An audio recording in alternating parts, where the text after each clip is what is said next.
Béni soit le nom du Seigneur. Béni soit le nom du Seigneur. Béni soit le nom du Seigneur, le Très-Haut. Béni soit le nom du Seigneur. Béni soit le nom du Seigneur. Béni soit le nom du Seigneur, le Très-Haut. Le nom du Seigneur est un refuge. Je m'accroche à lui et je suis sauvé.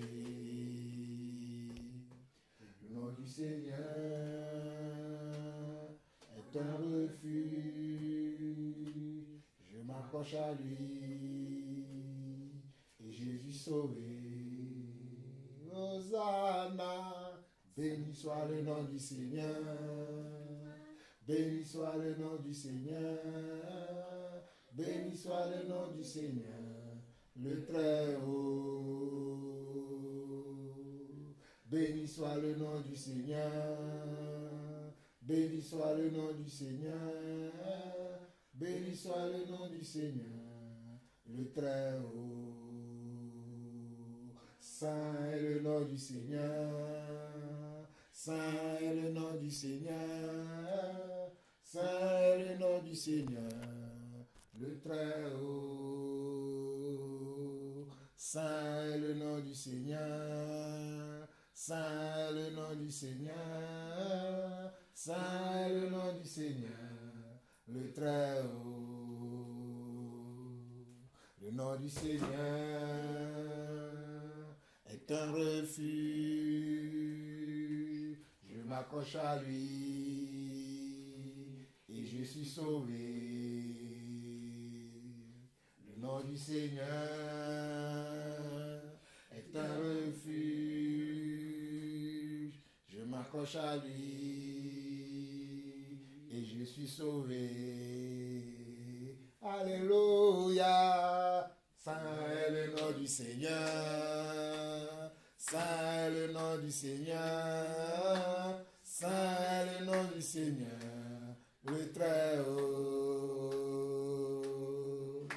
Saint est le nom du Seigneur. Saint est le nom du Seigneur. Saint est le nom du Seigneur, le Très-Haut. Puissant est le nom du Seigneur. Puissant est le nom du Seigneur. Puissant est le nom du Seigneur, le Très-Haut. Puissant est le nom du Seigneur. Puissant est le nom du Seigneur. Puissant est le nom du Seigneur, le Très-Haut. Puissant est le nom du Seigneur. Puissant est le nom du Seigneur. Puissant est le nom du Seigneur, le Très-Haut. Alléluia, éternel notre Dieu, tu es saint. Éternel notre Dieu, tu es puissant. Et non, éternel notre Dieu, tu es merveilleux. Éternel notre Père, tu es grand. Seigneur, nous pouvons te louer, nous pouvons te glorifier, nous pouvons te dire merci parce qu'aujourd'hui, Seigneur Dieu, tu nous as encore accordé ta grâce afin que nous soyons parmi les vivants. Et non seulement que nous sommes parmi les vivants, tu nous as accordé la bonne santé à chacun d'entre nous. Tu nous as gardés dans le creux de ta main, oh Papa. Voilà pourquoi nous pouvons chanter que puissant est ton nom. Parce que nous savons que c'est toi qui nous gardes. Nous savons que c'est toi qui pourvois à tous nos besoins. Nous savons que c'est toi qui fais chaque chose dans notre vie. Il n'y a rien dans cette vie que nous avons sans toi. Il n'y a rien dans cette vie que nous possédons sans toi. Le souffle de vie, c'est toi. La bonne santé, c'est toi. La sagesse, c'est toi. L'intelligence, c'est toi. L'aller et le revenir que nous faisons tous les jours, c'est toi. Il n'y a rien que nous faisons dans ce monde si ce n'est par ta grâce. Voilà pourquoi, éternel notre Dieu, nous ici présents, la famille là au sol, nous voulons te dire merci. Nous voulons te rendre grâce, nous voulons chanter encore tes cantiques, nous voulons te glorifier, nous voulons te magnifier, nous voulons te dire merci parce que toi, tu nous gardes. parce que toi, tu nous préserves, parce que toi, tu prends soin de nous comme une poule peut prendre soin de ses poussins. Ainsi, toi, l'Éternel des armées, toi, le Dieu d'Abraham, d'Isaac et de Jacob, toi qui portes le nom Je suis, tu prends soin de nous et nous en sommes fiers et nous en sommes contents. Merci Seigneur pour tout ce que tu fais dans notre vie. À présent, nous voulons te glorifier ce matin et donne-nous de l'inspiration à chacun d'entre nous ce matin afin que nous puissions élever nos voix pour te chanter, pour te glorifier et pour aussi, Seigneur Dieu, recevoir de toi des instructions. Inspire chacun d'entre nous dans cette pièce afin que tout ce que nous puissions faire aujourd'hui, que ce soit pour ta gloire et pour ta seule gloire, pour les siècles des siècles. Au nom de Jésus-Christ, nous avons ainsi prié. Amen.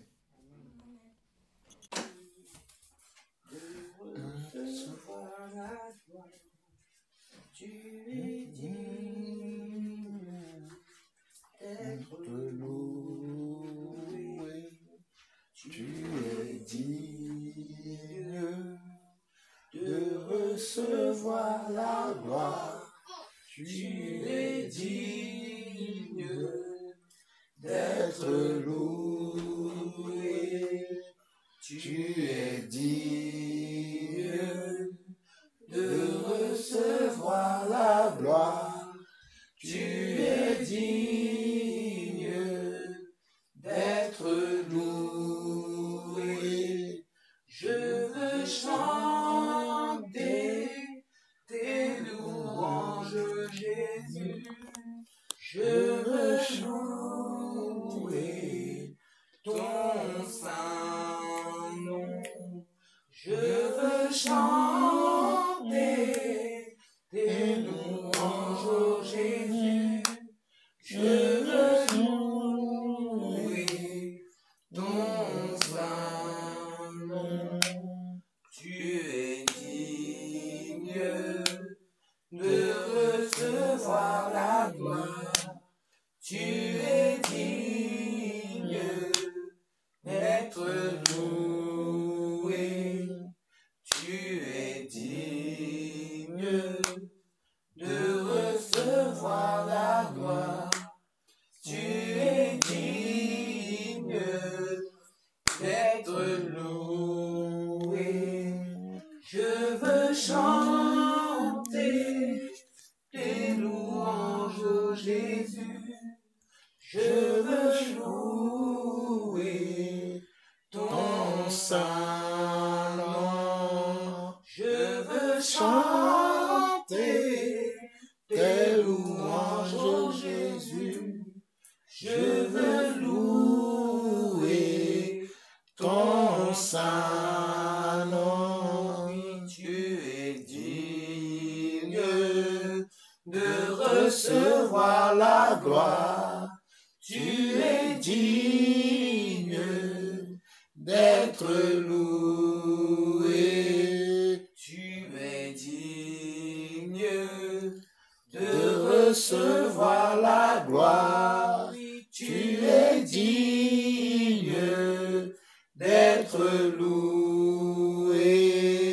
Tu es digne de recevoir la gloire. Tu es digne d'être loué. Tu es digne de recevoir la gloire. Tu es digne d'être loué. Je veux chanter tes louanges, Jésus.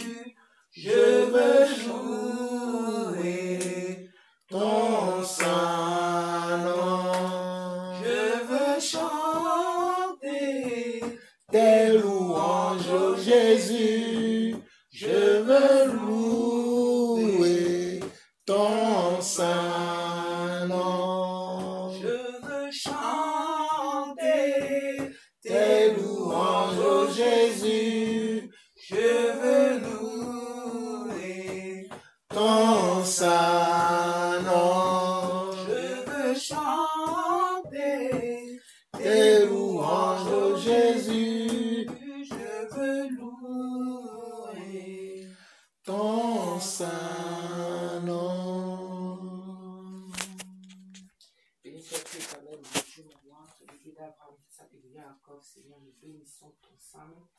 Gloire, honneur et louange te soient rendus à toi seul, toi le créateur du ciel, de la terre, de tout ce qui renferme, toi qui as fait lever le soleil ce matin, toi qui nous as permis ce matin de tous nous lever, tu as renouvelé notre souffle de vie. C'est toi qui permets que nous soyons rassemblés ce matin ici, pour la gloire de ton nom. Seigneur, je veux te dire merci. Merci de t'être révélé à nous. Merci, Seigneur, pour le sacrifice de Yeshua à la croix. Seigneur, c'est une grâce et un privilège d'être au courant de ce sacrifice et d'y croire, Seigneur. Je veux bénir ton Saint-Nom, je veux te dire merci. Merci pour ton amour inconditionnel. Merci pour le sang que tu as versé pour nos péchés, ce dire aujourd'hui pour demain. Seigneur, ne regarde pas nos iniquités, ne regarde pas nos manquements, ne regarde pas ces choses, nous regarde le sang que Yeshua a versé pour nous à la croix, afin que nous devenions meilleurs, afin que nous ayons le caractère de Jésus sur terre, afin que nous puissions, Seigneur Dieu, être à la hauteur de ce que tu attends de nous, Seigneur, pour accomplir ta volonté, afin que le jour que nous nous trouvons devant toi, Seigneur, tu ne nous rejettes pas, mais que nous puissions entrer dans ton repos divin. Seigneur, que ton nom soit béni. Je prie que ce matin, ce que nous allons partager, nous puissions vraiment passer à un moment exceptionnel, Seigneur, devant ta parole. Peu importe le message qui sera prêché, peu importe le message qui sera enseigné, peu importe la durée de ce message, je prie qu'il aille dans le cœur de chacun d'entre nous et qu'il puisse porter du fruit. Je prie que ces messages viennent renverser, viennent détruire, viennent en ajouter, viennent, Seigneur Dieu, faire croître ce que tu veux faire dans notre vie, Seigneur. Que ça ait, Seigneur Dieu, l'impact qu'il doit avoir, Seigneur, que ta parole puisse arriver à nous et ne pas retourner à toi sans avoir accompli ce que toi tu désirais ce matin. Merci pour tout ce qui va être dit. Je prie qu'on soit tous concentrés, qu'on soit tous bien disposés, qu'on ait le regard vers toi, toi la montagne d'où nous vient le secours, comme tu le dis dans ta parole, Seigneur. Et que nous puissions chacun prendre pour nous, Seigneur Dieu, ce que nous avons à prendre, et que nous puissions avoir un ardent désir de le mettre en pratique. Béni sois-tu, mon Dieu, mon roi. Merci pour ce matin. Merci pour cette journée. Merci pour ta parole. Merci pour ton Saint-Esprit. Que toute la gloire, la louange et l'honneur te soient rendus à toi seul. C'est au nom de Yeshua que j'ai prié. Amen. Amen. Amen. Amen. Dis à ton voisin, est-ce que tu es prêt? Est-ce que tu es prêt? Demande à ton voisin si tu es prêt. Est-ce que tu es prêt? Si le voisin dit oui qu'il est prêt, maintenant dis à ton voisin, je t'aime mon voisin. Je t'aime mon voisin. Je vous aime, je vous aime, je vous aime. Je vous aime. Vous savez que c'est ce que Dieu nous a réservé, l'amour de son prochain, l'amour de son frère, l'amour de sa soeur. C'est ce que Dieu nous a donné comme signe. Si nous nous aimons les uns les autres, c'est la preuve que nous sommes véritablement ses enfants, les enfants de Dieu. Donc, aujourd'hui, nous allons continuer. Amen, amen. Je t'aime aussi, Shalom. Je t'aime. Donc, nous allons voir aujourd'hui une parole dans Matthieu chapitre 16. Matthieu chapitre 16. Nous allons parler des choses qui se passent aujourd'hui dans le monde, dans l'église, dans notre propre corps, dans nos sentiments, nos émotions, dans nos pensées, même les choses que nous voyons ou bien nous étudions. Aujourd'hui, nous allons parler de ça.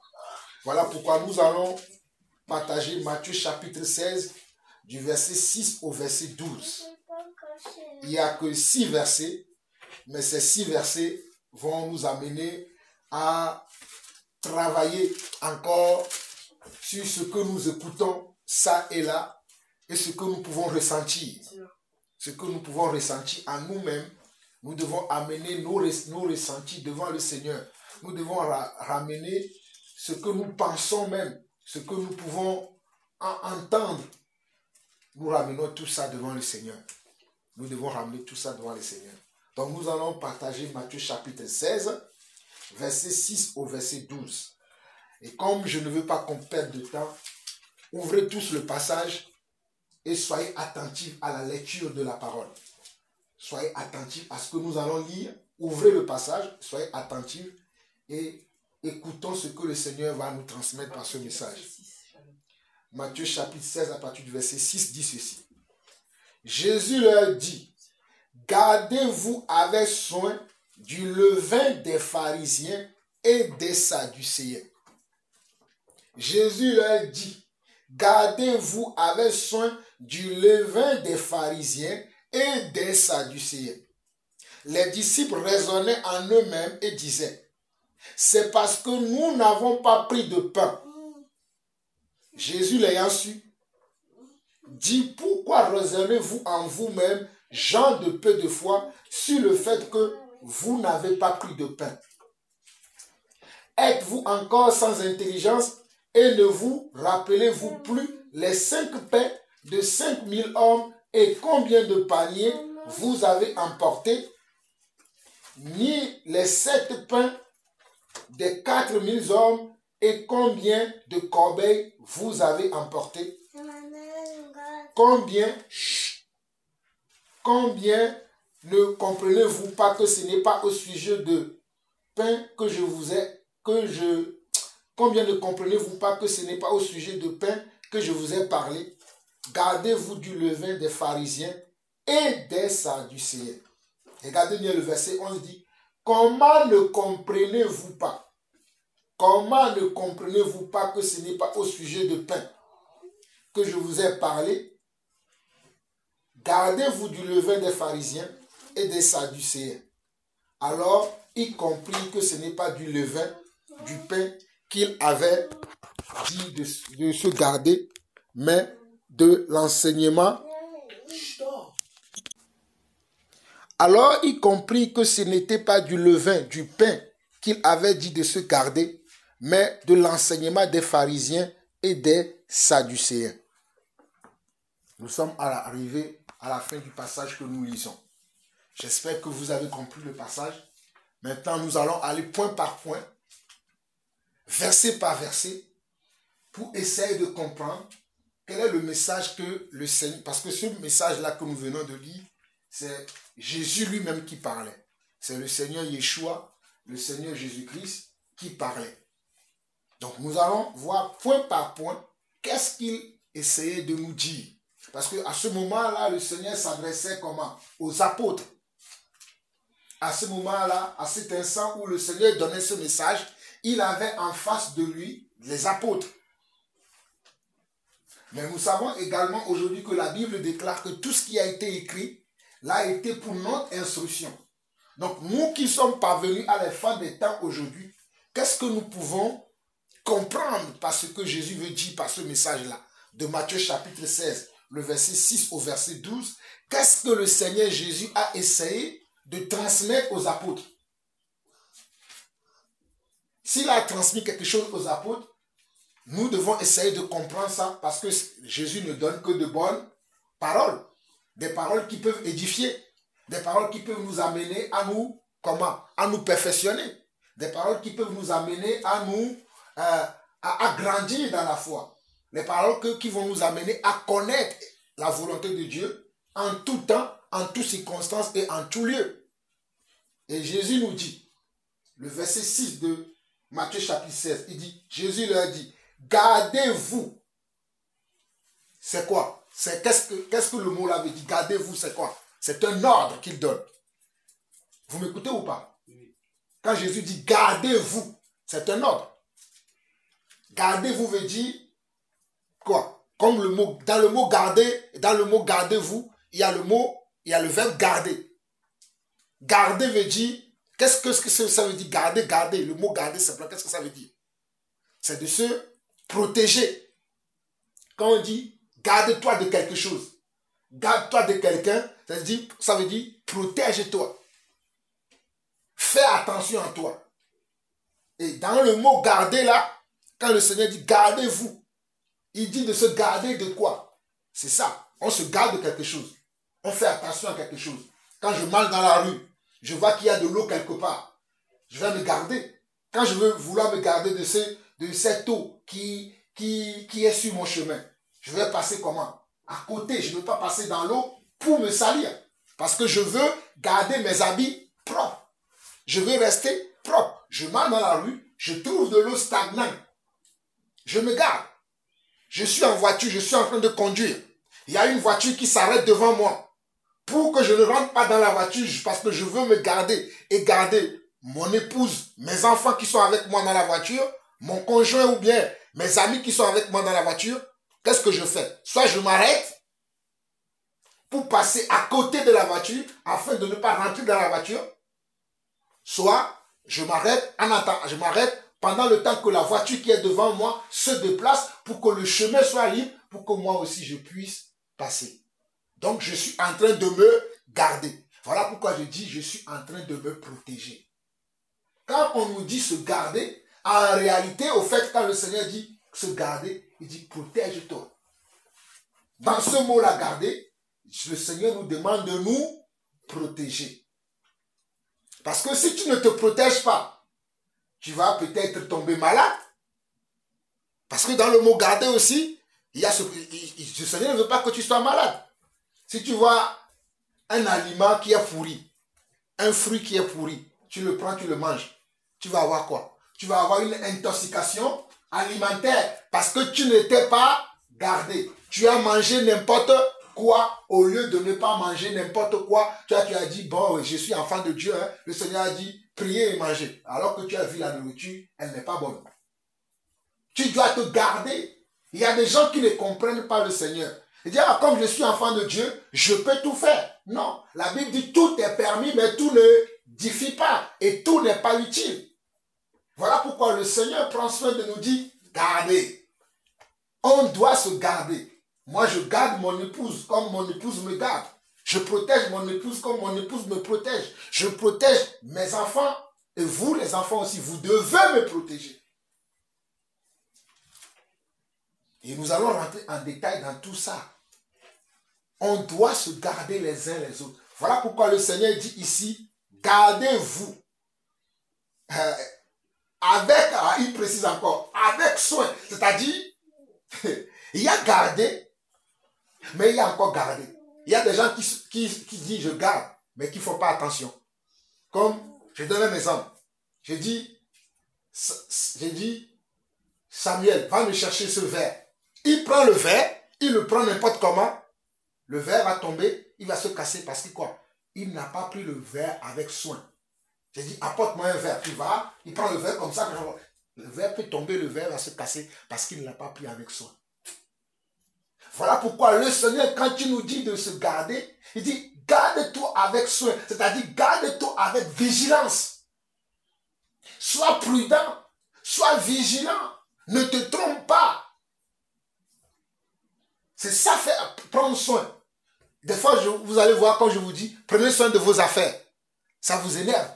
Mais si on ne prend pas soin de nos affaires, ben vous pensez qu'on peut vivre dans une maison quand on ne prend pas soin de nos affaires dans la maison sera sale. Tout serait sale. Quand on va aller dans les salles de bain, sale. Dans les toilettes, sale. Dans la cuisine, sale. Dans les chambres, sale. Au salon, c'est sale.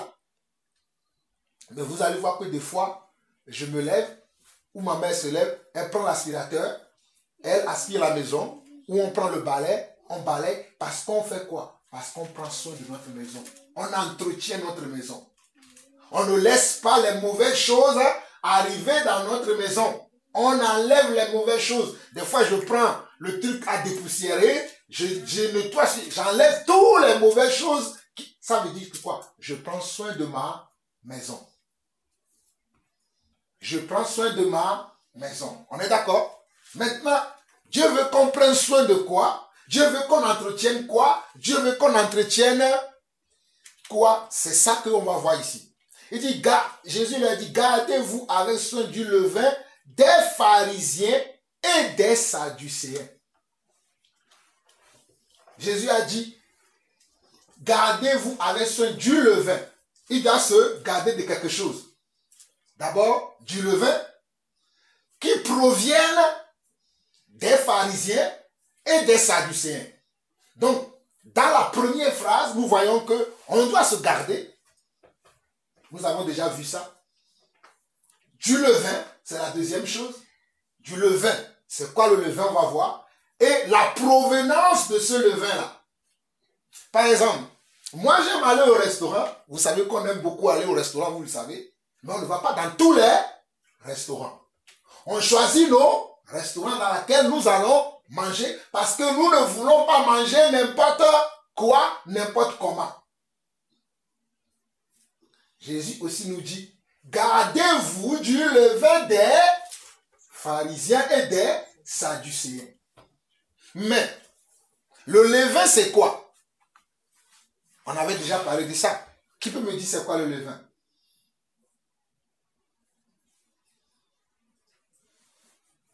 On a déjà parlé de ça. Bon, peut-être vous avez oublié. Ah, vas-y David. C'est quoi le levain? C'est pour faire la farine. C'est pour faire la farine. C'est pas une mauvaise réponse, ça va. Le levain c'est à faire la... bon, ça ne sert pas à faire la farine, mais ça s'ajoute dans la farine. Mais c'est pas... Tu n'es pas loin. Du blé. Hein? Le blé. Le levain avec le blé. Bon, il y a des gens, parce que chacun peut utiliser le levain selon sa manière. Mais pour aller tout simplement, le levain sert à donner une forme au pain. Retenez, pour aller simplement, le levain sert à donner une forme. Je répète encore, le levain sert à donner une forme au pain. Il peut faire que le pain soit levé. C'est-à-dire, quand je dis le pain soit levé, c'est-à-dire le pain, vous savez que quand on fait du pain, si on ne met pas du levain dedans, le pain ne va pas se gonfler. Donc le levain permet au pain de se gonfler afin d'avoir une meilleure forme. Voilà pourquoi il y a le pain sans levain et le pain avec le levain. Quand tu regardes le pain sans levain, tu verras que le pain sans levain est différent du pain avec le levain. Parce que le levain donne une forme, donne une substance, donne même un goût. Parce que si tu manges le pain sans levain et tu manges le pain avec le levain, le goût n'est pas pareil. Ah oui, oui. Le pain sans levain a un goût différent du pain avec le levain. Donc le pain, le levain donne une forme au pain. Pourquoi je dis les choses claires? Parce que si nous allons, on va lire rapidement pour que vous puissiez comprendre. Au verset 8, au verset 7, les disciples raisonnaient en eux-mêmes et disaient, c'est parce que nous n'avons pas pris de pain. Vous voyez? Comme Jésus a parlé du levain, gardez-vous du levain des pharisiens, automatiquement, eux, ils ont pensé au pain. Ils ont dit, ah, comme nous n'avons pas pris de pain, ils nous parlent du levain. Comment nous allons faire pour faire le pain? Mais ils n'ont pas compris ce que Jésus leur disait. À cet instant-là, à ce moment-là, les disciples n'ont pas compris. Ils ont commencé à raisonner comme nous les hommes. Quand nous entendons la parole de Dieu, quand nous entendons Dieu nous parler, nous commençons à raisonner. Ah oui, moi dans ma famille, on ne fait pas ça. Dans notre famille, on ne nous parle pas comme ça. Dans ma famille, j'ai été éduqué comme ça. Ah, moi quand même, j'ai bac plus 10. On ne peut pas ceci, cela. J'ai ceci. On commence à raisonner. Et également, les disciples ont commencé à raisonner. Verset 8, Jésus l'ayant su, dit, pourquoi raisonnez-vous en vous-même, gens de peu de foi, sur le fait que vous n'avez pas pris de pain? Pourquoi raisonnez-vous? Pourquoi? Why? Pourquoi raisonnez-vous que vous n'avez pas pris du pain? Verset 9. Êtes-vous sans intelligence et ne vous rappelez-vous plus les 5 pains des 5000 hommes et combien de paniers vous avez emportés? Parce que auparavant, quelques jours avant, quelques temps avant, Jésus avait déjà fait un miracle. Alors que eux, ils n'avaient pas pris de pain. Ils étaient avec le Seigneur. Le Seigneur continuait à prêcher, à partager la parole de Dieu comme il a l'habitude de faire. Et ce jour-là, il y avait 5000 hommes qui étaient là et qui écoutaient le Seigneur. Mais le Seigneur n'avait pas de nourriture sur lui le jour-là. Et à un moment donné, le Seigneur avait senti que les gens avaient faim. Il fallait nourrir ces gens. Et le Seigneur a demandé à ce qu'on lui ramène un pain. Il y avait, parmi l'assistance, il y avait un jeune homme qui avait un pain. Jésus a pris ce pain et il a multiplié ce pain afin de nourrir les 5000 personnes. Voilà pourquoi, comme ils raisonnaient dans leur tête et qu'ils sont en train de passer au pain, Jésus va leur dire, gens de peu de foi, souvenez-vous qu'il y a quelques jours, qu'il y a quelques temps, qu'il y a quelques instants, qu'il y a quelques temps que vous n'avez pas de pain. que nous étions en train de partager la parole de Dieu comme nous l'avons l'habitude de le faire. Mais ce jour-là, j'ai fait un miracle. Partant de rien, vous n'avez rien dans la main, vous n'avez rien du tout. Chacun d'entre vous n'avait rien. Et même moi, d'ailleurs, je n'avais rien. Mais à ce moment-là, j'ai fait un miracle. Donc quand je vous parle du levain, même si je sais bien, parce que ce que Jésus veut leur dire, on leur dit, pourquoi raisonnez-vous là? C'est que Jésus est en train de leur dire, même si je sais que le levain donne une forme au pain, je ne suis pas en train de vous parler du pain. You get it? Est-ce que vous comprenez ou pas? Non, si vous ne comprenez pas, arrêtez-moi. Vous comprenez? Oui. Donc Jésus est en train de leur dire, je ne suis pas en train de vous parler du pain. Nous revenons au verset 6 où il dit, Jésus leur dit, gardez-vous avec soin du levain des pharisiens et des sadducéens. Donc nous comprenons par là que Jésus ne leur parle pas du pain. Il leur parle d'autre chose. Il leur raconte, il est en train de leur parler de quelque chose de plus profond, de plus intéressant, de plus comment? De plus vital. Même si je sais que le pain aussi est vital, mais ce que Jésus leur dit est plus important que le pain. Voilà pourquoi au verset 7, quand les disciples, quand on nous dit au verset 7, les disciples raisonnaient en eux-mêmes et disaient, c'est parce que nous n'avons pas pris de pain. Verset 8, Jésus l'ayant su, dit, pourquoi raisonnez-vous? C'est-à-dire, le Seigneur a lu dans leurs pensées. Le Seigneur est quelqu'un qui peut voir tout. On ne peut pas tromper le Seigneur. Même pendant que je suis en train de parler là, ceux d'entre vous qui sont en train de se raisonner encore, Jésus les voit. Parce que quand on écoute la parole de Dieu, on a tendance à se raisonner. On a tendance à se dire, bon, moi j'ai étudié quand même. On m'a appris 1 plus 1 à l'école quand même, papa. On m'a appris 1 plus 1 à l'école quand même, pasteur. On m'a appris 2 plus 2 à l'école quand même. Je suis quand même professeur en mathématiques. Je suis quand même professeur en ceci. Je suis quand même spécialiste en ceci. Mais là, devant le Seigneur, là, oublie toutes tes spécialités. Et sois attentif à ce que le Seigneur va te dire. Devant le Seigneur, ta spécialité ne compte pas. Parce que le Seigneur est un Père qui veut comment? Qui veut éduquer, qui veut nous donner une forme. Alléluia. Qui veut nous donner une certaine sagesse, une certaine connaissance.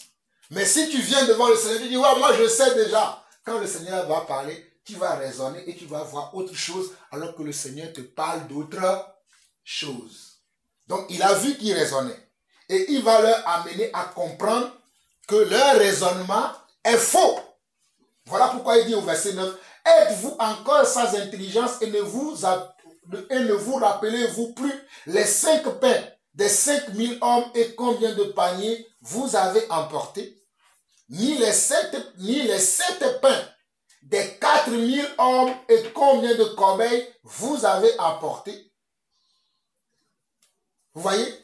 Il leur dit, vous raisonnez, mais vous avez oublié que dans le passé, nous étions tous sans rien dans la main, mais j'ai quand même fait un miracle et les hommes, plus de 5000 une fois, et les hommes, plus de 7000 une seconde fois, ont mangé à leur faim.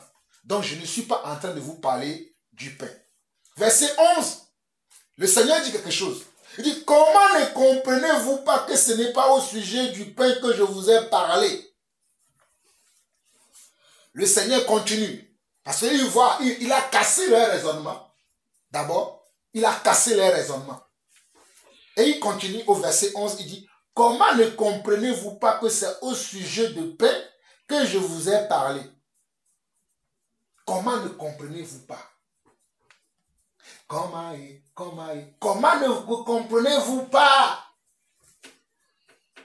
Comme quand je vois les gens aujourd'hui ne veulent pas adorer le Seigneur. Moi, je ne comprends pas. Voilà pourquoi moi j'ai chanté comment ne pas t'adorer, Jésus? Comment ne pas t'adorer, Seigneur? Comment ne pas t'élever, Jésus? Tu es mon roi. Mais quand moi je fais ça, quelqu'un va me voir, il va dire, oh, regarde lui là, il parle de quel Seigneur? Il est perdu. Il a déjà vu le Seigneur là dont il parle. Vous voyez? Parce que la personne commence à raisonner. Mais moi, quand j'adore le Seigneur, c'est entre le Seigneur et moi. Quand nous adorons le Seigneur, comme nous l'avons fait tout à l'heure, c'est entre le Seigneur et nous parce que nous avons une communion avec lui. Il est conscient de ça et il est content de cette adoration que nous lui accordons parce que la parole dit, car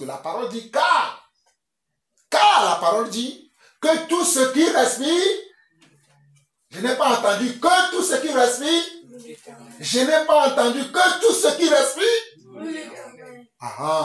Donc le Seigneur dit que tout ce qui respire loue l'Éternel. Voilà pourquoi quand nous respirons, nous louons l'Éternel. Je ferme cette petite parenthèse et nous revenons à notre sujet. Comment ne comprenez-vous pas que ce n'est pas au sujet de pain que je vous ai parlé? Il dit, comment ne vous comprenez pas? Le Seigneur s'est offusqué. Le Seigneur ne comprend pas pourquoi ils ne comprennent pas. Et le Seigneur veut qu'ils comprennent. Le Seigneur souhaite vraiment qu'ils comprennent totalement ce qu'il leur dit. Parce que c'est important pour le Seigneur qu'ils comprennent. Parce que s'ils ne comprennent pas, ils ne vont pas pouvoir avancer. Donc, la suite de la phrase dit, gardez-vous du levain des pharisiens et des sadducéens. Donc, le premier mot garder qu'il a utilisé dans le verset 6, en leur rappelant de se garder, quand il a maintenant cassé leur raisonnement, il a cassé leur raisonnement pour leur dire, quand je vous dis gardez-vous du levain des pharisiens, je ne suis pas en train de vous parler du pain. Il le répète au verset 11 en leur disant, gardez-vous du levain des pharisiens et des sadducéens. Donc, on a compris le mot garder, on a compris garder avec soin, parce qu'on a vu quelques exemples. On a vu aussi que les disciples, les apôtres n'ont pas compris, mais on n'a pas encore vu les pharisiens et les sadducéens. Qui sont les pharisiens et les sadducéens? Qui sait qui sont les pharisiens et les sadducéens? Oui, David. C'est des gens qui enseignent la parole au peuple. Amen. Plus on va aller terre à terre. On va garder l'exemple de David. Les sadducéens, les sadducéens et les pharisiens, ce sont les gens qui enseignent la parole de Dieu au peuple. Ce sont les gens qui éduquent le peuple. Alléluia. Est-ce que vous acceptez ça? Parce que j'aime beaucoup la signification ou bien la définition que David a donnée. Les pharisiens et les sadducéens, ce sont les gens qui enseignent le peuple de Dieu. Ce sont les gens qui enseignaient les Israéliens. Ce sont les gens qui leur donnaient comment? La marche à suivre. Qui leur donnaient la notice de la vie. Amen. Ce sont eux qui les éduquaient, qui les encadraient. Donc, Jésus dit, gardez-vous. C'est ce que, si nous avons compris, on va aller terre à terre, si nous avons compris le mot gardez-vous, nous avons compris le mot gardez-vous avec soin, nous avons compris le levain, et nous comprenons maintenant les pharisiens et les sadducéens. Qu'est-ce que Jésus est en train de nous dire alors? Oui, David. Protégez-vous de l'enseignement des pharisiens et des sadducéens. Voilà. Parce qu'au verset 12, comme Jésus a insisté au verset 11 en disant, comment ne comprenez-vous pas que ce n'est pas au sujet du pain que je vous ai parlé? Gardez-vous du levain des pharisiens et des sadducéens. Au verset 12, on nous dit, alors, alléluia, alors il comprit que ce n'est pas du levain du pain, parce que le levain c'est à fabriquer le pain, c'est à donner une forme au pain, c'est à lever le pain. Alors au verset 12, on nous dit, alors il comprit que ce n'était pas du levain du pain qu'il avait dit de se garder, mais de l'enseignement des pharisiens et des sadducéens. Mais de l'enseignement des pharisiens et des sadducéens. Mais de l'enseignement des pharisiens et des sadducéens. Et David a défini que les Sadducéens et les pharisiens, ce sont ceux qui enseignent la parole de Dieu, ce sont ceux qui conduisent le peuple de Dieu, ce sont ceux qui sont assis dans la peau des scribes. Ce sont ceux qui sont censés amener le peuple de Dieu dans la volonté de Dieu. Mais comment se fait-il que Jésus leur dit, gardez-vous de leur... Parce que comme l'enseignement est censé nous donner quoi? Une femme. Ah, vous n'avez pas vu cela. L'enseignement est censé nous donner une éducation. L'enseignement est censé nous donner une compréhension, une sagesse, une intelligence, un savoir-faire et un savoir-être. Est-ce que vous comprenez ça? Je répète encore. L'enseignement, je dis bien l'enseignement est censé nous donner une forme. Je suis le résultat des enseignements que j'ai reçus. Tu es le résultat des enseignements que tu as reçus. Tu es le résultat des enseignements que tu suis. Tu es le résultat des enseignements que tu écoutes. Nous sommes le résultat des enseignements que nous avons reçus. Mais l'enseignement est censé nous donner une forme, un caractère, une sagesse, une intelligence, un style de vie. Même l'enseignement est censé comment? Nous conduire. Ah, celui-là, il me dit, on va aller voler. Est-ce que je peux aller voler? C'est l'enseignement qui te permettra de décider si tu peux aller voler ou pas. Ah, celui-là, il me dit, je peux insulter mon père. C'est l'enseignement qui va te faire décider, est-ce que je peux insulter mon père ou pas? Celui-là, il me dit, oh, n'écoute pas ce qu'on dit. C'est l'enseignement qui va faire que tu vas décider de comment de faire ou de ne pas faire. Donc, finalement, on est tous d'accord que l'enseignement donne une forme. Voilà pourquoi, dès le départ, je vous ai dit, dis à ton frère. Qu'est-ce que j'ai dit dès le départ? Est-ce que tu es prêt? Oui, est-ce que tu es prêt? Parce que des fois, on se dit, je vais être prêt, mais vous n'êtes pas prêt. Voilà pourquoi je vous ai dit, demande à ton frère si tu es prêt. Et après, j'ai dit, dis à ton frère que je l'aime. Dis à ton voisin que je l'aime. Dis à ta voisine que je l'aime. Parce que nous devons nous aimer. Vous voyez? Donc, l'enseignement est censé nous donner une forme, une éducation, une sagesse, une intelligence. Et n'oubliez pas, vous êtes le résultat des enseignements que vous avez reçus. Mais quelqu'un dit, mais papa dit, nous sommes le résultat des enseignements. Donc, ça veut dire que l'école aussi est dedans. Oui, l'école aussi est dedans. Au fait, dans le mot sadducéen aujourd'hui et dans le mot pharisien, vous devez ajouter vous-même le monde. Le monde enseigne aujourd'hui. Mes amis, je vous dis la vérité. Le monde dans lequel nous vivons, toi David qui aime être sur ton téléphone, oui je joue avec mes amis, je dois sortir, je dois aller voir mes amis. Parce que tu commences à rentrer dans ce qu'on appelle l'adolescence et tu veux tout faire. Des fois quand je te parle même, tu me parles comme un homme, comme si tu as mon âge. Oui, papa, oui. Dès que je ne finis même pas ma phrase, tu commences déjà à parler. Parce que pour toi, tu sais déjà. Ça fait partie de l'enseignement. Et peut-être quand tu vas dire à tes amis à l'école, ils vont dire, ton papa, il est dur. On va dire, mais pourquoi ton papa, il ne fait pas ceci? Ben oui, David, ça fait partie de l'enseignement. Moi, je veux, quand Jésus parlait, les disciples raisonnaient. Et toi aussi, tu vas raisonner, tu vas dire, ben, pourtant, mon copain à l'école, c'est pas comme ça que ce papa fait. Mais je ne suis pas le copain de ton papa, je ne suis pas le papa de ton copain de l'école. Nous sommes tous différents. Et le papa de ton école, il est le résultat de quoi? Des enseignements qu'il a reçus. Mais vous et moi, nous voulons être enseignés par Dieu. Même si pour l'instant, c'est moi qui vous enseigne. Et que je sais que vous-même aussi, vous lisez la Bible. Vous-même, vous lisez aussi la Bible. Et je sais aussi que Dieu vous enseigne. Mais dans la maison ici, qui enseigne? C'est moi ou c'est maman. Donc, en d'autres mots, Dieu passe par nous pour vous enseigner, pour vous donner, pour que vous ayez une forme. Dieu veut que vous ayez une forme. Parce que quand tu as une forme, David, la chaise là, qui est là-bas, là, il a une forme. Si je le prends, je veux lui donner une autre forme, je vais la casser. Il ne pourra plus être une chaise. On ne pourra plus s'asseoir dessus.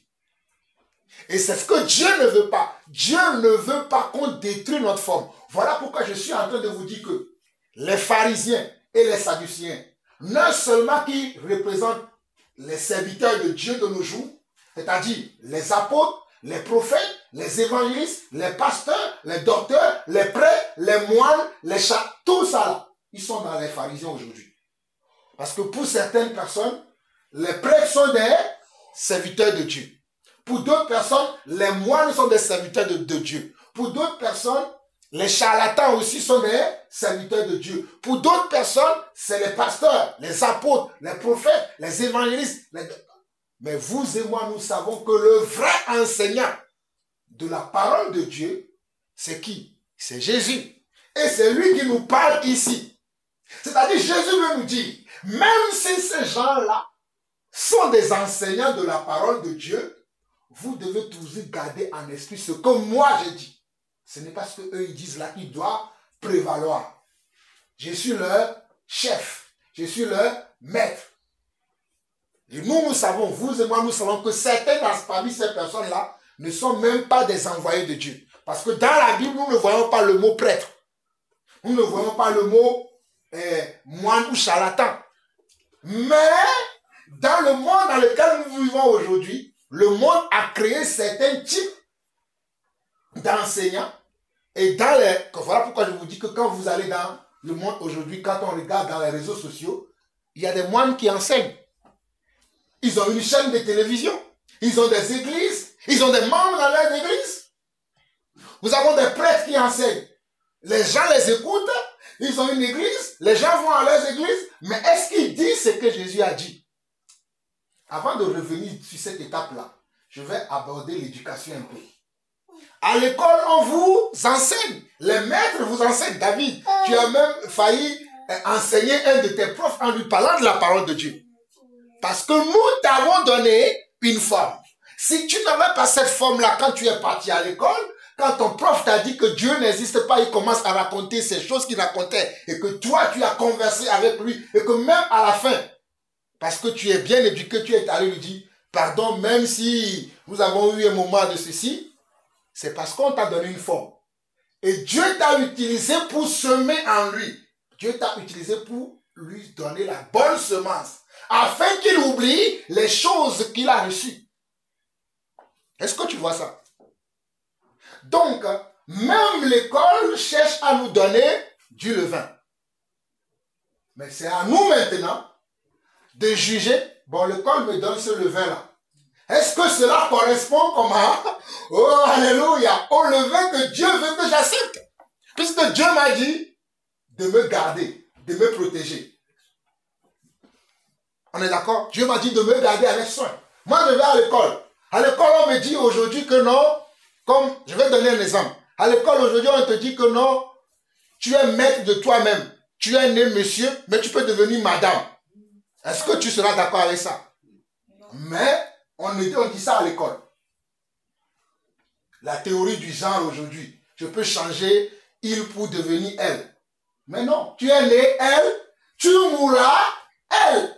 Tu es né il, tu mourras il. Mais l'école veut que tu sois comment? Il. Tu dois accepter.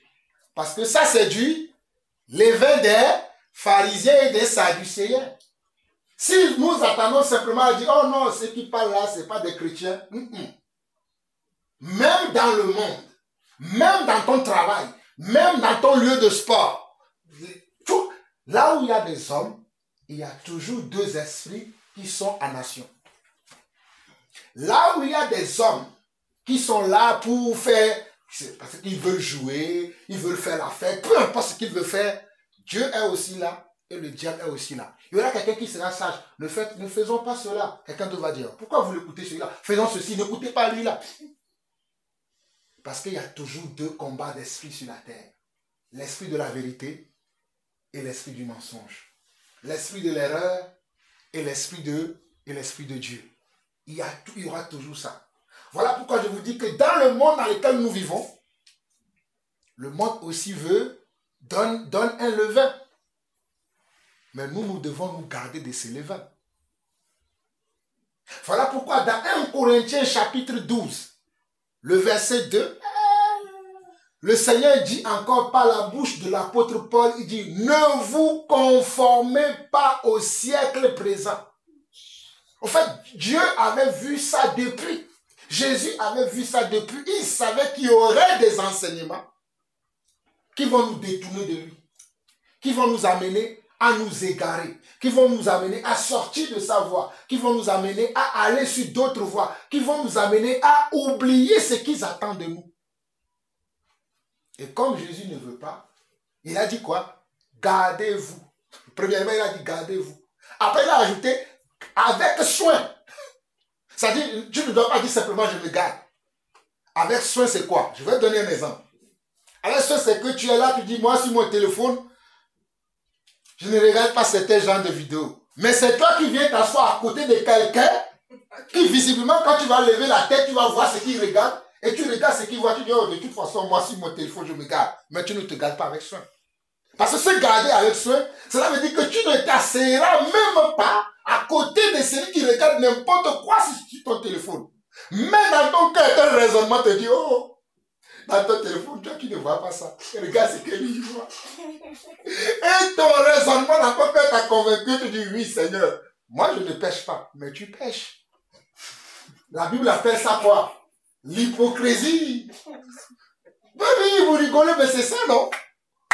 C'est ça. Oh, je vais donner un autre exemple. Le Seigneur dit, gardez-vous avec soin.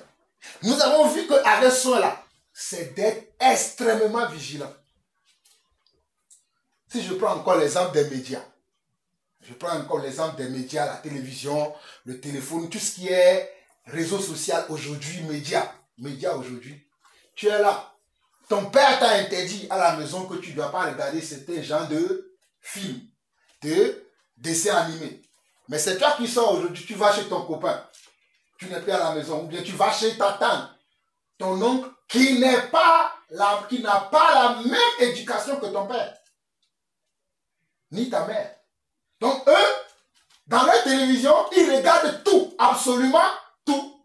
Voilà toi qui te retrouves dans leur salon, il y a la chose qui passe. Tu dis, ah, Seigneur, tu sais, moi je me suis gardé, moi je ne regarde pas. Non. Pendant que ça se passe, toi tu peux regarder ailleurs, tu peux même te lever de la salle. Ou tu es en famille, tu vois les gens, ils sont en train de parler de quelqu'un méchamment. Pour vous qui êtes encore à l'école, ils sont en train de parler d'un copain méchamment. Oh, vous savez, Aline, elle est malade, elle n'est pas habile, elle n'est pas intelligente, elle a tout le temps zéro, elle a tout le temps ceci, elle a ceci. Et voici toi, enfant de Dieu aussi, qui se vient là-bas. Oui, c'est vrai, la dernière fois que j'ai vu, elle a eu 0,5. Pourquoi? Parce que tu n'étais pas gardé. Tu n'étais pas gardé. Et pour se garder, dans le mot garder, on l'a vu, c'est se protéger. C'est-à-dire, c'est de mettre des garde-fous autour de nous. C'est de mettre un muraille autour de nous. Et le muraille, c'est quoi? C'est le comportement, l'attitude que tu vas avoir. C'est le caractère que tu vas dégager. C'est la manière dont tu vas répondre aux gens. Peu importe comment la connaissance des gens. Je dis aujourd'hui, les gens, quand ils sont beaucoup éduqués par la science, ils ont fait beaucoup d'études. Quand on parle de Dieu, ils vont te dire, mais mon ami, ok, j'ai vu tout ce que tu as dit. Tu as déjà vu Dieu. C'est ça. Les gens qui ont fait beaucoup d'études, c'est comme ça qu'ils répondent. Tu leur parles de Dieu, tu leur parles de la parole. Tu dis tout ce que Dieu a fait. À la fin, il vient, il te demande, est-ce que tu as déjà vu Dieu? Mais c'est la même personne, le même individu qui croit qu'il est descendu du singe. Mais si moi aussi je lui pose la question, as-tu déjà vu un singe donner un homme? Il va dire non, mais la science a évolué de cette époque-là. Aujourd'hui, l'homme, il est passé de l'époque de l'homme Cro-Magnon. Aujourd'hui, c'est devenu l'homme comme ça. Donc, le singe ne peut plus faire des hommes. C'est stupide aussi. Mais si moi je lui dis ça, il va commencer à discuter. Et comme la Bible, ma Bible me dit de ne pas faire quoi? De ne pas faire des discussions vaines. Je le laisse dans son erreur puisque je lui ai dit la vérité, il ne veut pas comprendre. Même si je parle de matin jusqu'au soir, il ne comprendra pas. Ça c'est quoi? je suis en train de me garder. Mais si je vais me forcer pour lui dire non, il faut qu'il comprenne. Il faut que je lui dise aujourd'hui qu'il comprenne. Non, je vais lui répéter une fois. Peut-être ce que la Bible dit. 2 fois ce que la Bible dit. Mais il n'aura pas, je n'irai pas jusqu'à 3 fois, 4 fois, 5 fois. Parce que c'est peine perdue. Parce que je vois que la personne est butée. Il ne veut pas comprendre. C'est la même chose. Nous sommes en train de parler des levains. C'est ça les levains. Et les levains aujourd'hui, comme je l'ai dit, il y a les levains dans l'éducation. L'éducation que vous recevez à l'école, parce que l'école vous éduque. Aujourd'hui, vous savez écrire vos noms. Aujourd'hui, vous savez écrire des choses. C'est une certaine forme d'éducation que vous avez reçue. Le monde dans lequel vous vivez, en regardant ce qui se passe autour de vous, dans le monde, dans les actualités, un peu partout, vous recevez aussi une éducation. Et vous recevez aussi une éducation par nous qui sommes vos parents. Ah oui, les parents aussi éduquent. Il y a des parents qui éduquent bien, il y a des parents qui éduquent mal. Moi, si c'était moi, David n'aurait pas un téléphone à 14 ans. Vous le savez, ce n'est pas moi. Vous n'aurez même pas vos PlayStation, tout ça là. Vous n'aurez pas. Ça, c'est qui vous a donné? Ce sont vos tantes. Parce qu'ils n'ont pas la même éducation pour moi, que moi. Pour eux, ils vous font plaisir. Mais pour moi, ce n'est pas ça. Ce n'est pas du plaisir. La preuve, dès que David a connu le téléphone, smartphone, quand son téléphone s'est cassé la dernière fois, qu'est-ce qu'il a voulu faire? Il a racheté. Parce qu'il a... Et c'est ça que je voulais le prévenir pour laisser qu'il soit d'abord mature pour arriver à ce niveau-là. Et c'est ce que je dis là. J'ai déjà partagé ça dans mon travail. Hein. J'ai vu mes collègues qui ont dit à 10 ans, ils ont donné des téléphones à leurs enfants, tout ça, ils m'ont demandé, Jean-Paul, oh, parle, tu dis, quel est ton avis? J'ai dit, moi, mon enfant n'aura pas le téléphone à 10 ans, ni à 14 ans. Je lui donnerai le téléphone quand je verrai qu'il est capable de pouvoir gérer un téléphone. Ils ont commencé à discuter. Je n'ai pas discuté avec eux. Parce que je sais que si je discute, ils ne comprendront pas parce qu'ils n'ont pas le même levain que moi. Moi, j'ai le levain du Seigneur. Et ils ont le levain du monde. Dans le monde, on dit, oh, il faut donner. Les enfants vont se développer. Mais ils oublient les conséquences que ça peut avoir sur les enfants. Ben oui, dans le monde, on dit, il faut donner. Même à un enfant de 3 ans, aujourd'hui, ils ont des tablettes. Et dans ces tablettes-là, il y a des choses qui ne doivent pas se passer. Il y a plein de choses que vous connaissez. Ils ont plein de choses. Il y a plein de choses que le diable a créées exprès. Par la science et la technologie, je répète encore le mot. Il y a beaucoup de choses que le diable a créées par la science. Et que vous utilisez aujourd'hui, vous êtes content. Et dès que vous n'avez pas ça là, je vous attends, je m'ennuie. Quand vous ne jouez pas sur vos PlayStation, quand je vous vois, oh papa, on s'ennuie. Vous ne pouvez pas savoir quand je vous entends dire ça, j'ai envie de vous chiffrer. Parce que moi, à mon époque, je n'avais pas PlayStation. Ni téléphone, smartphone. Mais nous vivions. Et nous vivions bien. Mais vous, aujourd'hui, malgré que vous avez tout ça là, vous dites quoi? On s'ennuie. Parce que le diable veut que vous vous ennuyiez afin de vous envoyer faire des choses que vous ne fallait pas faire. Toutes ces choses-là sont créées aujourd'hui pour vous endormir. Non pas seulement vous, hein. Même les adultes, il n'y a pas que vous. Je vois même les grandes personnes, des grandes dames, des grands hommes qui sont manipulés par ce genre de choses. Et le levain des pharisiens, n'oubliez pas, le levain des pharisiens et des sadducéens, que ce soit l'éducation des parents, l'éducation à l'école, l'éducation du monde en fait partie. Je répète encore, le levain des parents, l'éducation des parents, l'éducation des médias, l'éducation du monde en fait partie. Quand je dis l'éducation du monde, c'est ce que nous pouvons regarder autour de nous.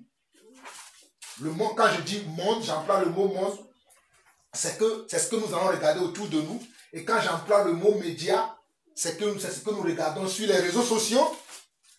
Hein, comme David maintenant il a WhatsApp. Bientôt il va nous dire, papa, je vais avoir TikTok, je vais avoir Instagram. Tu secoues la tête, David. C'est la même chose que tu m'as fait pour le portable. Mais je me rappelle quand le jour où je t'ai dit, tu n'auras pas de portable, tu m'as dit, oh non, ah oui, j'ai vois des camarades de l'école qui ont des portables. Pourquoi tu me prends le portable? J'étais surpris, David, de t'attendre. Oui, je te dis la vérité. J'étais surpris de te voir d'un seul coup que tu me parles comme ça. Je me dis, mon fils est devenu comme ça. Et l'école, bravo l'école. Si tu te souviens bien, je suis venu dans ta chambre, je t'ai dit, tu veux avoir le téléphone. Bon, d'ailleurs, c'est pas moi qui t'a donné, c'est ta tante qui t'a donné. Prends, je ne me mêlerai pas. Parce que si toi-même tu refuses de te veiller, je peux tout faire. Parce que moi, je peux à la maison dire que tu n'as pas le téléphone. Mais quand tu vas à l'école, est-ce que je suis avec toi? Non. Quand tu es en bas avec Gédéon et tout ça là, et que vous regardez, est-ce que ce que vous regardez, je vois? Je ne vois pas. Donc, je me suis dit, même si je dis je ne veux plus te donner, on t'a déjà appris ça. Tu connais déjà maintenant ça. Tu as des copains, la preuve. Quand tu vas même dans tes stades tu vas dans tes stages plutôt, stages de rang, tout ça, tes copains, ils ont des jeux, tu joues avec eux. Est-ce que moi je suis là-bas? Je ne suis pas là. Donc je me suis dit, Jean-Paul, tu as fait de ton mieux. Laisse-le maintenant. Prie simplement que Dieu le garde. C'est ce que je fais. Parce que tu es rentré dans le raisonnement. Tu es rentré dans le raisonnement. Le jour-là, quand tu as parlé, j'ai vu tous les raisonnements que tu as donnés. J'ai dit, waouh, Seigneur, cet enfant-là a besoin que tu le délivres. Tout ce que tu m'as dit les jours-là, ce sont que des raisonnements. Oui, tu m'as même sorti. Toi, tu étais en Afrique, tu étais au Togo. Comme si quand le portable est sorti, le portable... Va au Togo aujourd'hui, tu vas voir, il y a des gens qui ont des portables mieux que toi. Tu m'as dit, oui, c'est parce que toi, tu étais en Afrique. Tu n'étais pas en France, c'est pas la même chose. On ne peut pas comparer les mêmes pays. J'ai dit, c'est arrivé jusque-là. Moi-même, j'ai eu pitié de moi-même. J'ai dit, hey, mon fils, là, il connaît tout maintenant. Il me dit, non, on ne peut pas comparer deux pays. Parce que le raisonnement est entré. Vous voyez comment le raisonnement peut détruire les gens.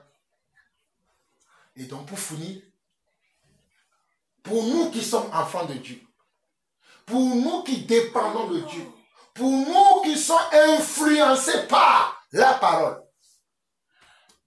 notre influence ne vient pas du monde. L'influence que nous avons dans notre vie, c'est-à-dire, quand j'emploie le mot influence, c'est le levain que j'appelle aussi influence, c'est-à-dire l'enseignement. Nous sommes influencés par l'enseignement de Dieu. Pas ni l'enseignement des médias, puisque les médias aussi enseignent, ni l'enseignement du monde, parce que le monde aussi enseigne, ni l'enseignement qu'on reçoit dans le cursus scolaire, parce que dans le cursus scolaire, on est aussi enseigné, quand bien même qu'on a besoin de cet enseignement pour exister dans ce monde, mais nous ne sommes pas influencés par cela. Nous sommes influencés par quoi? Alors, qui sait? Nous sommes influencés par quoi alors? Pas le fort. Nous sommes influencés par... On ne peut jamais... Toi, tu ne dis pas n'importe quoi. Comme Samuel l'a dit, nous sommes influencés par l'enseignement de Dieu. Tous les autres enseignements, comme tu l'as dit, Shalom, dépendent de Satan. L'enseignement qui vient du monde, qui vient des médias, qui vient de l'éducation, pas tous les enseignements, mais certains types de certaines choses que ces personnes-là disent là, viennent de comment? De l'ennemi, et nous ne pouvons pas accepter. Donc nous sommes influencés par l'enseignement de Dieu. C'est Dieu qui nous enseigne. Donc nous sommes soumis à la volonté de Dieu. Donc c'est ce que Dieu dit que nous devons faire et appliquer. Nous ne pouvons pas faire les choses du monde. Si j'ai un copain qui parle mal à ses parents, moi je ne vais pas le copier parce que ça m'enseigne. Ah, je dis, comme j'ai été chez Jean-Baptiste l'autre fois et Jean-Baptiste il a dit à sa maman, ferme-ta. Moi aussi je rentre à la maison, maman me parle, ferme-ta. Maman, moi je vais te gifler. Je tape sur ta bouche parce qu'on ne parle pas comme ça chez lui. Ah oui. Parce que chez nous c'est différent. Regardez là-bas. Sache devant qui tu te tiens. Nous devons tout le temps, absolument tout le temps savoir devant qui nous nous tenons.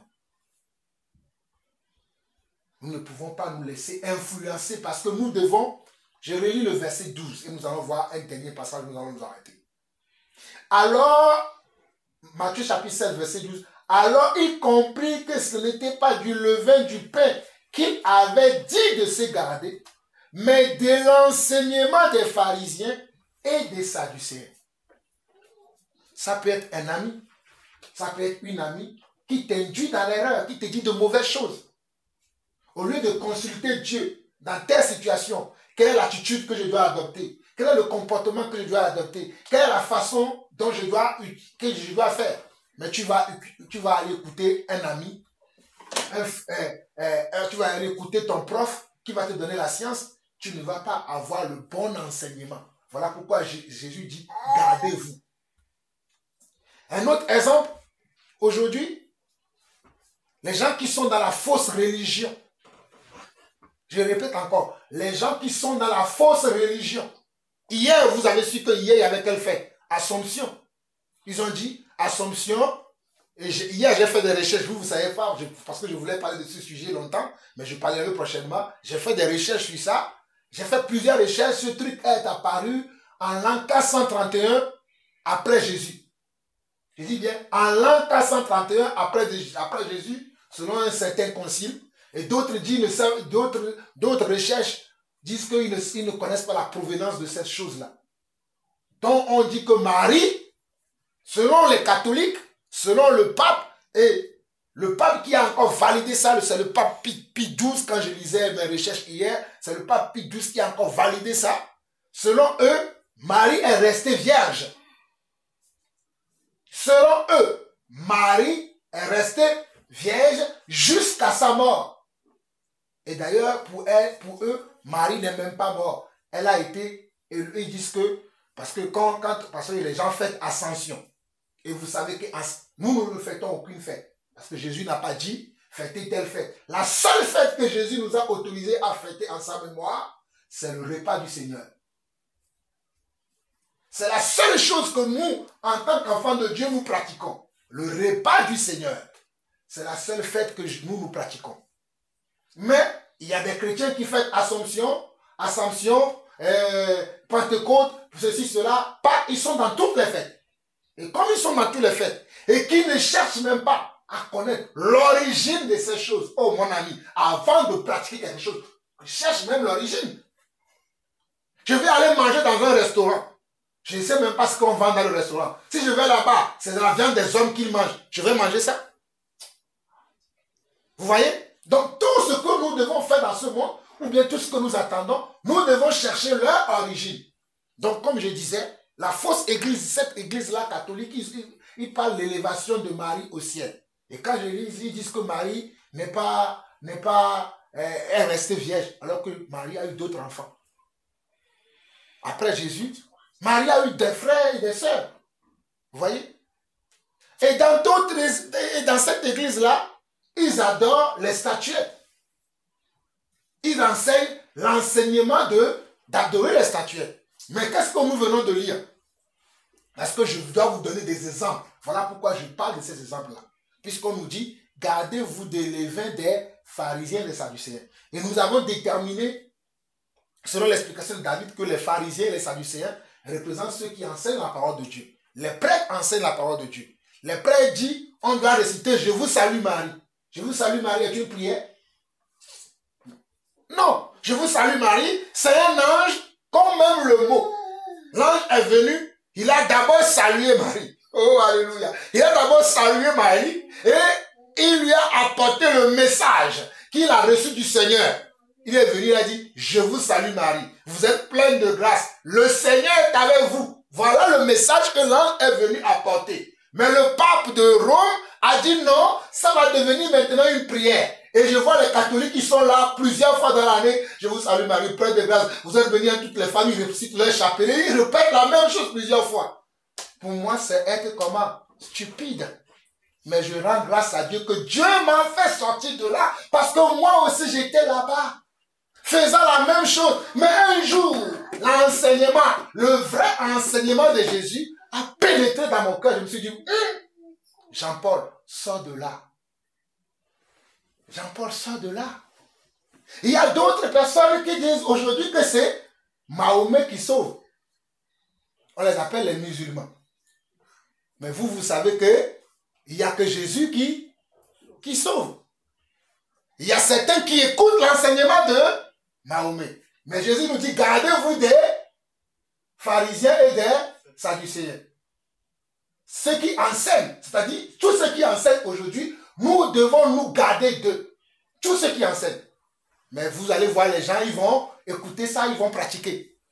Mais nous savons que le vrai enseignement vient de qui? vient de Jésus-Christ, vient de la parole de Dieu. Car au commencement était la parole était Dieu et la parole était Dieu.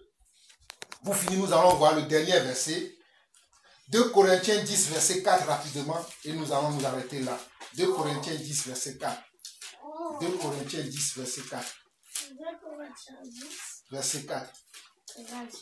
2 Corinthiens 10, verset 4. 2 Corinthiens 10, verset 4. Alléluia. Bénissons le Seigneur. Bénissons le nom du Seigneur. Bénissons le nom du Seigneur. Bénissons le nom du Seigneur. Le Très-Haut. Bénissons le nom du Seigneur. Bénissons le nom du Seigneur. Bénissons le nom du Seigneur. Le Très-Haut. Donc 2 Corinthiens 10, verset 4 dit ceci. 2 Corinthiens 10, 2 Corinthiens 10, verset 4. Oh, alléluia. J'aime la parole de Dieu. Vous suivez, vous vous taisez et vous suivez. 2 Corinthiens 10, verset 4 dit, car les âmes avec lesquelles nous combattons ne sont pas charnelles. Au fait, nous sommes dans le monde pour combattre un combat. C'est quel combat? Le combat de la vérité, le combat de la foi. C'est-à-dire marcher dans la foi, suivre la foi, faire tout par la foi. C'est-à-dire quand je dis par la foi, c'est-à-dire vivre par la parole de Dieu. Donc cette parole nous dit dans 2 Corinthiens 10, verset 4, car les âmes avec lesquelles nous combattons, donc ce combat-là que nous faisons, elle n'est pas charnelle. Ce n'est pas un combat dans la chair pour dire moi je vais venir montrer que j'ai plus de muscles. Je suis plus fort. Oh non, moi j'ai beaucoup plus étudié. J'ai fait l'ENA. J'ai fait HEC. J'ai fait, comment on appelle encore ces grandes écoles-là? J'ai fait Harvard. J'ai fait Oxford. J'ai ceci, j'ai cela. Tous ceux-là sont perdus. Notre combat n'est pas ça. Et il continue. Car les âmes avec lesquelles nous combattons ne sont pas charnelles, mais elles sont puissantes par la vertu de Dieu pour renverser des... Pour renverser comment? Pour renverser des... pour renverser des forteresses. Les forteresses, c'est quoi? Ce sont tout ce qui se pratique dans nos familles, dans nos cultures, dans nos ethnies, dans nos races, dans la race blanche, ou bien la race européenne, ou bien la race occidentale. Il y a des choses qui se pratiquent qui n'ont rien à voir avec la volonté de Dieu. Dans la race noire ou dans la culture africaine, il y a des choses qui se pratiquent qui n'ont rien à voir avec la volonté de Dieu. Ainsi de suite, ainsi de suite, ainsi de suite. Ce sont toutes ces choses-là qui représentent des forteresses que nous combattons. Tu vas voir des gens, ils vont dire, chez nous les Togolais, chez nous les Haïtiens, chez nous les Antillais, chez nous les Anglais, chez nous les Américains, chez nous les Italiens, chez nous les Allemands. Non, chez nous les enfants de Dieu, nous faisons quoi? Verset 5, 2 Corinthiens 4 et 5, verset 5 dit quoi? Nous renversons les raisonnements. Alléluia. Nous renversons les raisonnements et toute hauteur qui se lève contre la connaissance de Dieu et nous amenons toute pensée captive à l'obéissance de qui? À l'obéissance de... Répétez. Non, mais attends, vous êtes avec moi ou pas? Du Messie. Du Messia. Et nous ramenons toute pensée obéissant au Messie, c'est-à-dire au Christ. Regardez bien, 2 Corinthiens 10, verset 4 à 5. Car les âmes avec lesquelles nous combattons ne sont pas charnelles, mais elles sont puissantes par la vertu de Dieu pour renverser des forteresses. Verset 5. Nous renversons. Alléluia. Nous, c'est nous qui? Nous, enfants de Dieu. Tu dis, moi, enfant de Dieu. Moi, enfant de Dieu, je renverse. C'est-à-dire, je décide. Ce n'est pas Dieu qui va sortir du ciel pour venir le faire à ma place. Voilà pourquoi il m'a donné la parole. Pour que moi, je me garde. pour que je me garde avec soin.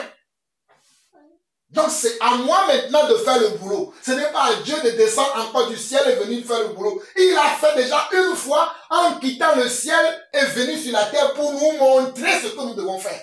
Voilà pourquoi Jésus est venu mourir. Jésus est venu mourir pour nous donner l'exemple à imiter. Pour nous donner comment? Le modèle à imiter. Afin que nous apprenions à l'imiter. Et les apôtres ont appris à imiter Jésus. Les disciples ont appris à imiter Jésus. Mais qui est-ce que nous imitons aujourd'hui? David qui vient imiter ses copains de l'école. Ah, mes copains, ils ont un téléphone. Moi aussi, je veux un téléphone. C'est bien, imite-les. Mais moi, j'ai décidé d'imiter les premiers apôtres. D'imiter Christ.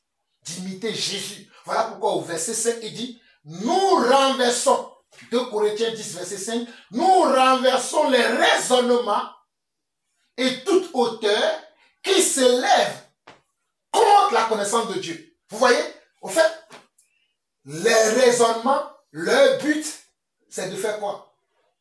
C'est de s'élever contre la connaissance de Dieu. Voilà, c'est de nous éloigner de la connaissance de Dieu. Je répète encore. Les raisonnements, les qu'en dira-t-on, les qu'en pensera-t-on des uns et des autres. Qu'est-ce que ma famille va penser? Que je me garde jusqu'à mon mariage. Qu'est-ce que mes amis vont penser? Oh non, eux, ils ont fait ceci. Oh non, ils ont fait cela. Ce sont ça des raisonnements. Je m'en fiche complètement de ce que ma famille pense. Dans ma famille, les gens pensent que je suis dur. Je l'accepte. Même dans ma belle famille, les gens pensent que je suis dur. Je l'accepte. Je n'ai rien à cirer de ça. Parce que je n'ai aucun compte ou bien aucun compte à leur rendre. Mais j'ai des comptes à rendre à Dieu. Je ne vais pas aller dire à Dieu, parce que ma belle-sœur pensera que je suis dur. Seigneur, je n'ai pas pu dire à mon fils qu'il n'a pas le droit. Non. Ah, parce que ma mère dira, tu m'as abandonné, que je n'ai pas pu dire à ma mère, tu n'as pas le droit de faire ça. Non. Si je vois que ma mère a un comportement qui est contraire à la parole de Dieu, même si c'est ma mère, je vais lui dire, maman, il n'était pas permis de faire ça. Bien sûr, avec le respect. Si elle veut comprendre, tant mieux. Si elle ne veut pas comprendre, je m'en fous. Moi, je veux avancer, je veux gagner le ciel. Mais aujourd'hui, les gens vont dire, oh non, c'est ta mère. Il faut accepter. Où c'est écrit? C'est écrit dans Matthieu chapitre 10 que je suis venu amener quoi? La division entre le père et la mère. Entre la belle-fille et la belle-mère. C'est qu'est-ce qui va amener la division? L'enseignement, les levains. Qu'est-ce qui va amener la division, mes chers enfants? L'enseignement, le levain. Ce qui est censé nous donner une forme. Nous devons avoir une forme, un caractère, un style de vie. Qui ne dit pas que je suis saint, qu'il ne m'arrive pas de faire des choses de travers. Il m'arrive, et lorsque je sens que j'ai fait quelque chose de travers, je demande pardon à Dieu. Et je dis, Seigneur, aide-moi à ne plus marcher de travers, mais aide-moi à rester dans ta volonté. Je demande, Seigneur, aide-moi à aimer mon épouse comme tu veux que je l'aime, puisque toi-même tu as aimé l'Église. Aide-moi à aimer mes enfants. Aide-moi à considérer chacun de leurs intérêts. Aide-moi. Je demande toutes ces choses à Dieu. Mais je veille de ne pas me laisser tromper par les raisonnements. Car 2 Corinthiens 10, verset 5, et nous allons fermer la Bible et nous allons prier après, dit, nous renversons les raisonnements et toute hauteur. Vous voyez, non seulement les raisonnements, mais il y a aussi des hauteurs. C'est quoi les hauteurs? C'est le goût de l'homme. Les gens qui sont hautains, ils pensent qu'ils sont quelque chose. Oh mon frère, la Bible dit qu'as-tu que tu n'as pas reçu? Et si tu l'as reçu, pourquoi tu te glorifies? Qu'avons-nous que nous n'avons pas reçu? Le souffle de vie, c'est Dieu. Le manger et le boire, c'est Dieu. Ah, tu vas dire, moi je travaille. Mais qui t'a permis de travailler? N'est-ce pas Dieu? Ah non, mais j'ai cherché, j'ai fait un CV, j'ai étudié. Mais qui a permis que tu puisses étudier pour avoir un CV? Pour pouvoir aller déposer ton CV et avoir un travail. Oh non, mais tu sais, mon père était riche. Mais qui a béni ton père pour qu'il soit riche? Ah oh non, mais tu sais, dans notre famille, on a toujours eu ceci. Mais qui a fait cela? Dieu fait toutes choses. Voilà pourquoi la Bible dit que Dieu fait toutes choses belles en son temps. Tout dépend de Dieu. Voilà pourquoi dès le commencement, la Bible dit que tout ce que Dieu a créé est comment? Est bon. pourvu que nous en jouissons de la bonne manière. Donc 2 Corinthiens 10, verset 5 dit, nous renversons les raisonnements et toute hauteur qui s'élève contre la connaissance de Dieu. Donc nous avons bien compris que le but du mauvais, c'est de quoi? C'est qu'il ne veut pas que nous connaissions Dieu. Puisque si nous connaissions Dieu, nous allons faire quoi? Nous allons marcher comme lui. Et l'ennemi ne veut pas. Et s'il ne veut pas, il va utiliser tous les moyens nécessaires. Il va utiliser les hommes de Dieu qui sont faux, qui sont dans la peau des pharisiens et des sadducéens. Il va utiliser des églises qui sont fausses. Il va utiliser la science, la technologie, les médias, et les présidents. Il va utiliser tout pour que nous n'arrivons pas à la connaissance de Dieu. Même ton travail peut t'éloigner de Dieu. Même ton conjoint peut t'éloigner de Dieu. Au fait, tout est fait pour nous priver de la connaissance de Dieu. Souvenez-vous, depuis le jardin d'Éden, qu'est-ce que le diable a fait? Le diable a demandé à Ève, Dieu a-t-il réellement dit? Raisonnement. Et jusqu'aujourd'hui, quand on entend quelque chose, est-ce que Dieu a vraiment dit ça? Il y a certains qui se posent la question, est-ce que c'est même Dieu qui a inspiré la Bible? Il y a des gens qui disent ça, non? Mais nous savons selon 2 Corinthiens 3,16 que toute écriture est inspirée de Dieu. Utile. Oh, alléluia. La Bible dit que utile pour enseigner, convaincre, corriger, afin que l'homme de Dieu soit parfait. Donc nous finissons. Nous renversons les raisonnements, toute hauteur qui s'élève contre la connaissance de Dieu, et nous amenons toute pensée. Nous amenons toute pensée.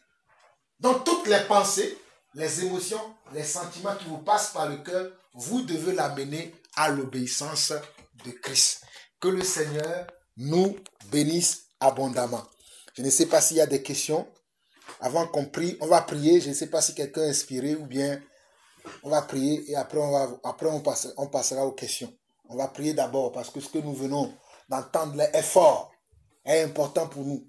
Donc nous allons prier pour demander à Dieu de nous pardonner si nous avons été dans des raisonnements, si nous avons eu des levains qui sont rentrés au milieu de nous, en nous, que le Seigneur puisse nous débarrasser de ces choses et que nous puissions maintenant garder le bon enseignement et marcher toujours avec le bon enseignement. Père éternel, Dieu d'amour, Dieu de bonté, Dieu de grâce, toi qui mets en l'homme le vouloir et le faire, nous voici à la fin de cet enseignement, de cette exhortation. Tu as parlé à chacun d'entre nous selon son niveau, Papa. Éternel, même si c'est moi qui ai parlé, même à moi-même, tu m'as parlé, Papa.